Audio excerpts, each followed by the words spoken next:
Assalamualaikum warahmatullahi wabarakatuh. Ketemu lagi dalam channel Bang Cemis.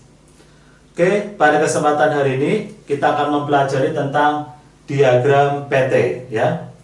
Sebelum mempelajari diagram PT ini, kita harus tahu dulu makna dari garis-garis ini ya. Yang hitam ini ya, itu namanya garis dari pelarut. Kemudian yang titik biru ini ya, itu namanya garis dari larutan. Kemudian ada 3 daerah ya, daerah pertama di sini gas, kedua cair, yang ketiga padat. Oke, kita mulai dari titik A ya. Di sini ya, kalau dari cair ke padat itu berarti kan namanya membeku ya. Berarti karena ini yang hitam itu pelarut, berarti A itu namanya titik beku pelarut ya. Yang akan kita tahu nilainya nanti ada di bawah ya. Kemudian yang D ya, itu namanya titik beku larutan ya. Kenapa? Karena ini titik-titik ini kan tadi garisnya larutan ya. D itu namanya titik beku larutan yang nilainya nanti di bawah ya. Kemudian dari A ke D ini ya, ini kan selisih antara titik beku pelarut sama larutan ya. Ini berarti apa? Namanya perubahan titik beku atau delta TF-nya di sini ya. Delta TF perubahan titik bekunya di sini. Yang daerahnya ya itu ada di bawah ya, jadi nanti nilainya ada di bawah. Kemudian dari B ke A ya, dari B ke A ya, itu namanya apa? Proses membeku pelarut ya. B ke A namanya proses membeku pelarut atau namanya garis beku pelarut. Kemudian kalau E ke D ya, ini E ke D itu namanya proses membeku larutan ya, atau namanya garis beku larutan. Kemudian yang C ya, di sini dari cair ke gas itu namanya mendidih ya. Berarti C ini namanya titik didih pelarut ya, yang nilainya nanti di bawah. Kemudian F ini karena garis biru titik-titik ini namanya titik didih larutan ya, yang nilainya di bawah. Jadi F itu namanya titik didih larutan yang nilainya di bawah. Kemudian B ke C ya, B ke C ya, ini ya, namanya proses mendidih dari pelarut ya, atau namanya garis didih pelarut. Kemudian E ke F ya, ini E ke F, E ke F ya, itu namanya apa? Proses mendidih larutan. Selanjutnya selisih antara titik didih pelarut dan titik didih larutan ini namanya delta TB ya. Jadi E ke F itu namanya proses C ke F itu namanya perubahan titik didih ya. Itu apa? Delta TB-nya di sini. Yang daerah atau nilainya itu ada di bawah. Kemudian ya IJ namanya daerah perubahan titik didih ya. Kemudian B ya. B ini ya, berarti titik di sini ini namanya titik triple point atau titik 3 wujud. Ya, ini kan pertemuan antara gas, padat dan cair dari pelarut. E ini namanya titik triple point, titik 3 wujud ya, pertemuan antara larutan ya, namanya titik triple point, fase dari larutan antara gas, padat dan cair. Oke ya, demikian penjelasan tentang diagram PT ya, semoga bisa membantu kalian memahami diagram PT.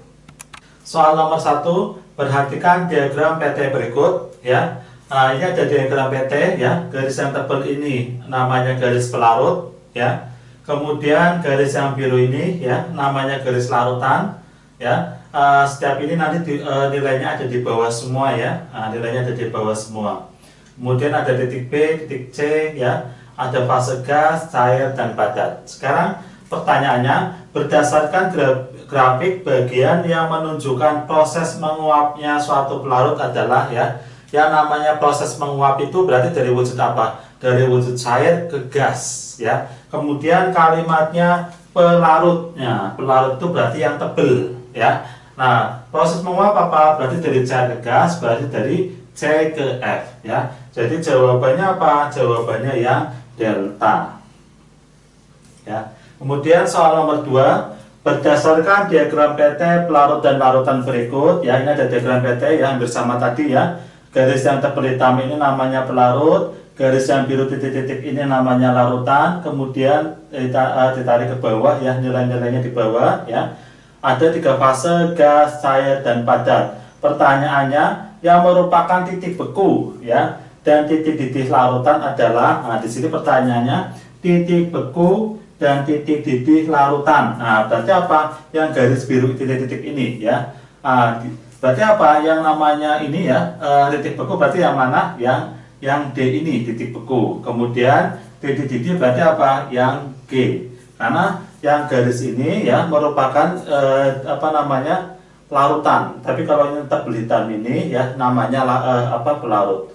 Berarti jawabannya yang merupakan titik beku adalah D, yang merupakan titik didih adalah G ya. Jadi jawabannya nomor 2 adalah yang B.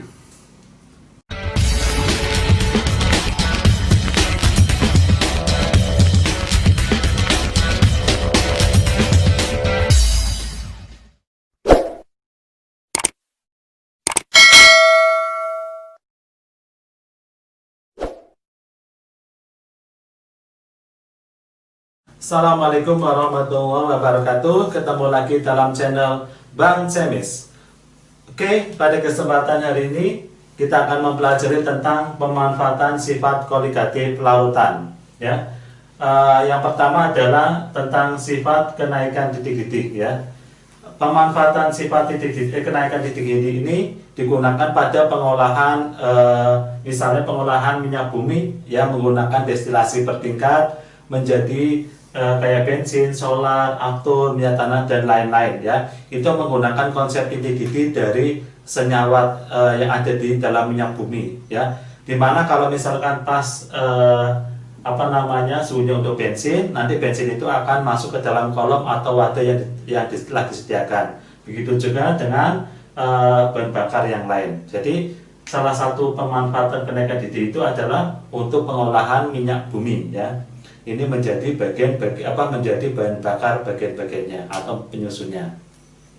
Kemudian yang kedua adalah penurunan tekanan uap ya. Ini digunakan untuk konsep kolam apung ya. Misalkan yang ada di Taman Mini Jaya Ancol yang ada di Jakarta ya, itu memiliki kadar garam 10 kali lipat lebih besar daripada kadar garam yang ada di lautan ya. Karena konsentrasinya yang pekat atau yang tinggi ya, jadi kalau kita berenang di kolam apung ini kita nggak akan tenggelam, tapi kita malah akan terapung ya. Kemudian yang ketiga adalah penurunan titik beku ya. Yang pertama untuk campuran pendingin pada pembuatan es puter ya. Di sini garam dapur dicampurkan pada es batu agar suhunya turun atau minus ya. Jadi pada pembuatan es puter ini ya, ini ada es batu ya, kemudian ditambahkan garam dapur atau garam krosok biasanya ya namanya ya. Tujuannya apa? Biar di sini suhunya minus ya, lebih dingin. Jadi kalau es aja kan suhunya 0 ya, tapi kalau ada garam dapur di suhu yang ada di ruangan ini ya, itu akan minus ya. Sehingga apa? Kalau kita masukkan campuran dari es puter itu kayak santan ya, susu dan campurannya dimasukkan ke sini, kemudian diaduk terus ya, lama-kelamaan akan cepat dingin atau cepat membeku ya. Tapi kalau nggak ada garam dapur ya, suhunya 0, nanti es puter ini akan lama membeku ya, jadi lama untuk jadi padat. Kemudian yang kedua digunakan untuk zat anti beku kendaraan bermotor ya, zatnya namanya etilen glikol. Jadi etilen glikol ditambahkan ke dalam radiator agar titik beku air dalam radiator itu turun. Jadi kalau di daerah dingin ya, misalkan di Eropa ya, radiatornya itu ditambahin dengan etilen glikol ya. Biar apa? Biar titik bekunya itu turun ya. Sehingga kalau pas turun salju atau suhunya 0 ya, air yang ada di dalam radiator itu tidak membeku. Karena kalau membeku nanti susah di starter ya, dalam arti nanti bisa cepat rusak. Jadi ditambahin etilen glikol itu biar radiatornya itu air dalam radiatornya itu tidak membeku atau mobil itu bisa nyala. Kemudian yang ketiga ya, pencairan salju ya. Di jalanan ya, terutama di daerah yang beriklim dingin itu, di jalanan itu ditaburi campuran garam antara NaCl dan CaCl2 ya, untuk mencairkan salju. Itu maksudnya gimana ya? Jadi gini, kalau di jalanan ditaburi NaCl dan CaCl2 akhirnya apa? Suhu yang ada di jalan itu akan minus ya. Dan salju yang suhunya 0 akan turun, akhirnya apa? Dia akan mencair ya. Karena apa? Karena tidak ininya suhunya beda ya. Jadi suhunya beda, akhirnya apa? Akhirnya bisa untuk mencairkan salju yang ada di jalanan. Jadi inilah fungsi penambahan ya campuran garam ini untuk mencairkan salju. D ya, tekanan osmotik ya. Pemanfaatan yang pertama pada cairan obat tetes mata ya. Jadi apa? Cairan obat tetes mata itu harus isotonik dengan air yang ada di dalam mata ya. Jadi kita membuat obat tetes mata itu pun ternyata apa? Tidak sembarangan ya. Jika tetes mata ya, cairan tetes mata itu hipertonis atau tekanannya lebih tinggi ya, maka air dalam sel mata akan keluar. Jadi kalau tekanan dari cairan obat tetes mata lebih tinggi ya, akan membuat air dalam sel mata akan keluar, sehingga sel akan mengkerut dan menimbulkan rasa sakit ya. Kemudian jika cairan tetes mata itu hipotonis ya, atau tekanannya lebih rendah ya, maka cairan tetes mata akan masuk ke dalam sel mata ya. Kemudian sel nanti akan pecah ya. Jadi apa? Intinya ternyata apa? Cairan obat tetes mata pun membuatnya itu tidak asal-asalan ya, tapi ternyata ada rumus atau cara yang harus diterapkan. Kemudian yang kedua, membunuh lintah ya. Nah, kalau garam dapur ya ditaburkan ke dalam lintah ya, garam dapur tersebut akan larut ya ke dalam lendir ya yang digunakan oleh lintah ya untuk berjalan dan membentuk larutan yang konsentrasinya lebih tinggi ya dari konsentrasi di dalam tubuh lintah. Intinya kalau kita menaburkan garam dapur ke lintah ya, nah itu apa? Garam dapur tersebut akan larut ke dalam lendir ya yang ada di lintah ya, sehingga apa? Membentuk larutan yang konsentrasinya lebih tinggi ya daripada konsentrasi di dalam tubuh lintah. Nah ini mengakibatkan ya lintah akan kehilangan banyak air ya, nanti mengalami dehidrasi ya, dan bisa menyebabkan lintah mati dalam keadaan kering. Begitu juga kalau kita digigit lintah ya, itu kita bisa menggunakan air garam ya, menggunakan air garam untuk dengan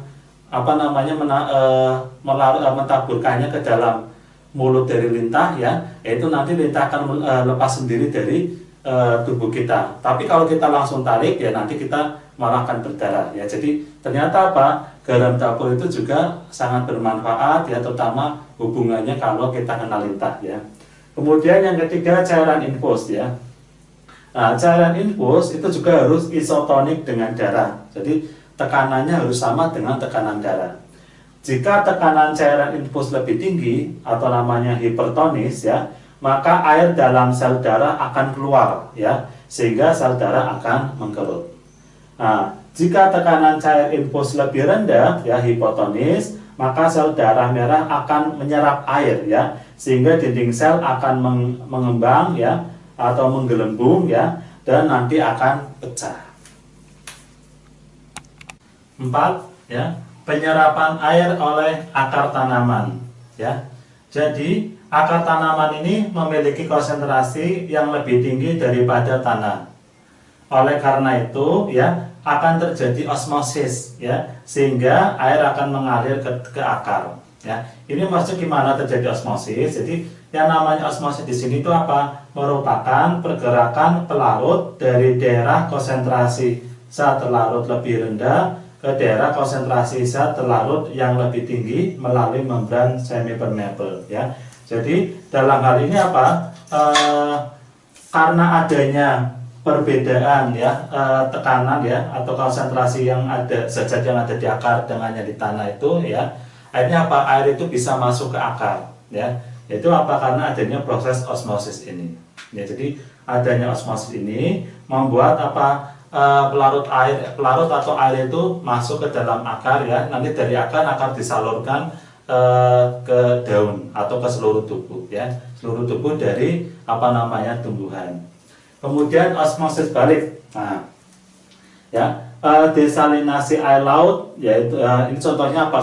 Osmosis balik itu contohnya apa? Desalinasi air laut, yaitu merubah air laut menjadi air tawar ya. Jadi proses ini sudah mulai banyak dilakukan ya. Misalkan kayak daerah daratan kecil yang di tengah lautan lepas, nah itu kan butuh air air untuk minum ya.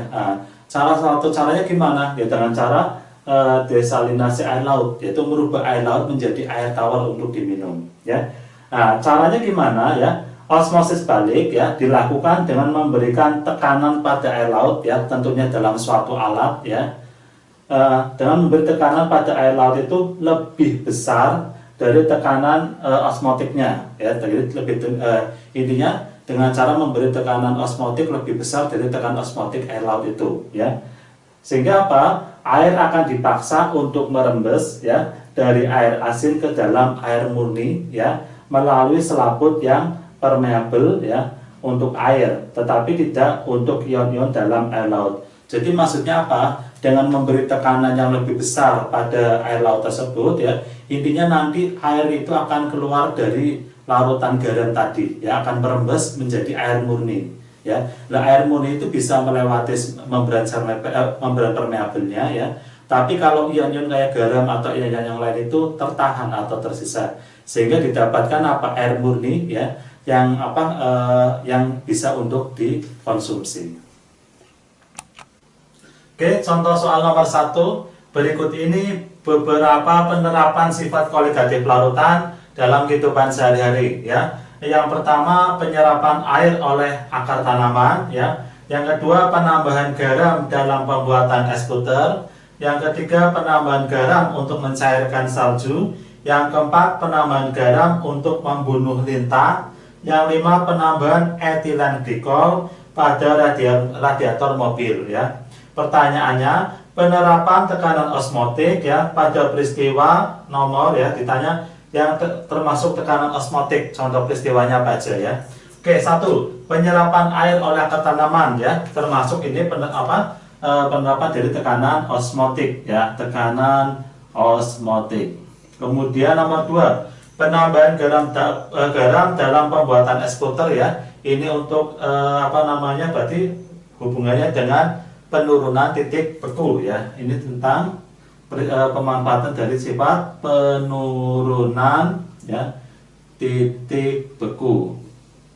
Kemudian yang 3, penambahan garam untuk mencairkan salju juga hubungannya dengan sifat penurunan titik beku. Kemudian nomor 4, penambahan garam untuk membunuh lintah ya. Jadi untuk membunuh lintah ya bisa menggunakan garam ya. Itu nanti kalau lintahnya menggigit tangan misalnya ya, dikasih garam dia nanti akan melepaskan sendiri ya. Jadi ini hubungannya dengan tekanan osmosis ya, tekanan osmotik ya. Atau kalau ada lintah dikasih garam dia nanti intinya ya bisa mati ya. Dalam arti karena ada perbedaan tekanan ya. Ini contoh dari sifat tekanan osmotik. Kemudian penambahan etilen glikol pada radiator mobil termasuk dari sifat penurunan titik beku ya, penurunan titik beku. Ya, berarti pertanyaannya termasuk osmotik ya, penerapan sifat osmotik pada nomor 1 dan nomor berapa? Nomor 4 ya, jawabannya 1 dan 4 atau yang delta. Kemudian nomor 2, berikut ini peristiwa dalam kehidupan sehari-hari ya. 1. Etilen glikol dapat ditambahkan ke dalam radiator mobil. 2. Desalinasi air laut ya. Kedua contoh di atas berhubungan dengan sifat kualitatif larutan secara berturut-turut ya. Yang A, penurunan tekanan uap dan tekanan osmotik. Yang B, tekanan osmotik dan kenaikan titik-titik. Yang C, kenaikan titik-titik dan penurunan titik beku ya. Yang D, penurunan titik beku dan osmosis balik. Yang E, penurunan titik beku dan kenaikan titik-titik ya. Yang ini etilen glikol termasuk penerapan sifat penurunan ya. Penurunan titik beku ya, titik beku. Kemudian kalau desalinasi air laut ini apa namanya? Osmosis ya. Osmosis balik. Jadi pemanfaatan dari sifat osmosis balik. Jadi jawabannya penurunan titik beku dan osmosis balik, atau yang jawabannya yang delta ya. Jadi untuk soal nomor 2 ya, jawabannya adalah yang delta ya, penurunan titik beku dan osmosis balik.